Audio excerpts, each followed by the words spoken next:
Platypus.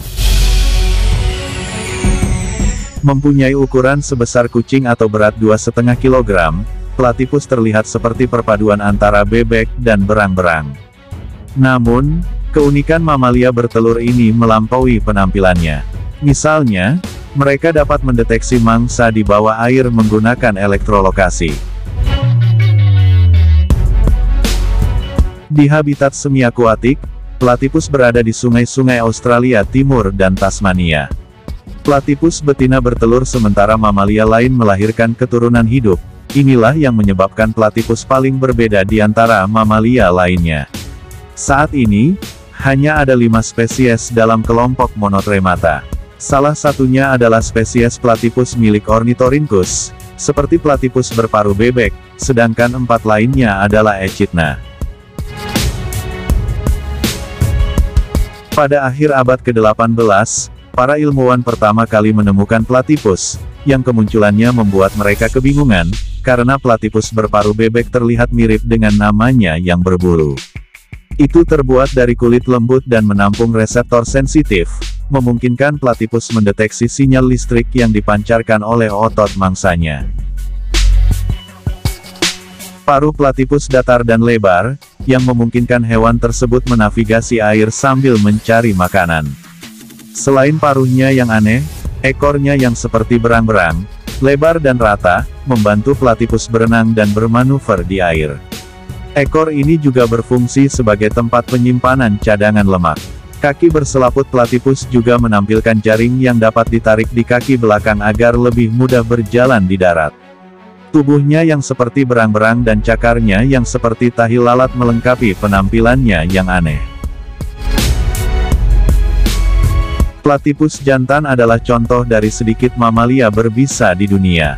Mereka memiliki taji berongga yang tajam dengan panjang sekitar 1,5 cm di kaki belakangnya. Taji ini mengeluarkan racun saat platypus merasa terancam atau bersaing dengan pejantan lain selama musim kawin. Racunnya menyebabkan rasa sakit yang parah, pembengkakan yang signifikan, dan kelumpuhan sementara di daerah yang terkena. Sengatan platypus, meskipun biasanya tidak berakibat fatal bagi manusia, dapat menyebabkan rasa sakit yang berkepanjangan selama berminggu-minggu atau bahkan berbulan-bulan. Karena tidak ada antivenom yang diketahui. Racun platypus juga merupakan mekanisme pertahanan diri yang efektif melawan predator seperti ular dan burung pemangsa. Platypus mengandalkan teknik berburu elektrolokasi. Kemampuan luar biasa ini memungkinkannya untuk mendeteksi sinyal listrik kecil yang dipancarkan mangsanya, saat mereka bergerak di dalam air. Menggunakan sekitar 40.000 elektroreseptor, pada permukaan paruh atas dan bawah paruhnya, platypus dapat merasakan bahkan impuls listrik paling lemah yang dihasilkan oleh kontraksi otot dan sistem saraf serangga, krustasea dan ikan-ikan kecil. Keahlian ini sangat penting saat platypus menutup mata, telinga, dan lubang hidungnya untuk menahan air saat berburu. Sebagai satu-satunya spesies mamalia bertelur yang masih hidup di dunia, platypus betina membangun sarang khusus untuk mengerami telurnya dengan sukses. Betina yang setia ini dengan hati-hati memilih lokasi liang sarang mereka, sering kali menggalinya hingga sepanjang 20 meter untuk membuat ruang tersembunyi yang aman.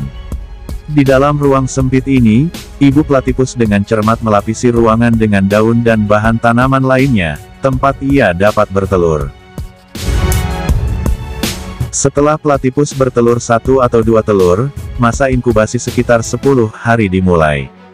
Induk platypus melingkarkan tubuhnya yang hangat di sekitar telur, bulunya yang tebal mempertahankan suhu yang konsisten untuk perkembangannya. Saat telur menetas, pagel yang tidak berambut dan buta muncul, sepenuhnya bergantung pada induknya untuk mendapatkan makanan. Tidak seperti mamalia lain, induk platypus tidak memiliki puting susu. Karenanya, susu platypus keluar melalui kelenjar susu khusus dengan bukaan di kulitnya. Saat menyusu, bayi platypus meminum makanan penting ini dari bulu tebal yang mengelilingi bukaan ini. Selama tahap ini, induk platypus berjuang untuk menyeimbangkan tugasnya di dalam liang. Dia harus pergi secara berkala untuk berburu makanan sambil memastikan bayi platypusnya tetap aman dan terlindungi. Saat pagel dewasa, mereka secara bertahap menjelajah ke dunia, siap untuk menavigasi habitatnya sebagai platypus dewasa.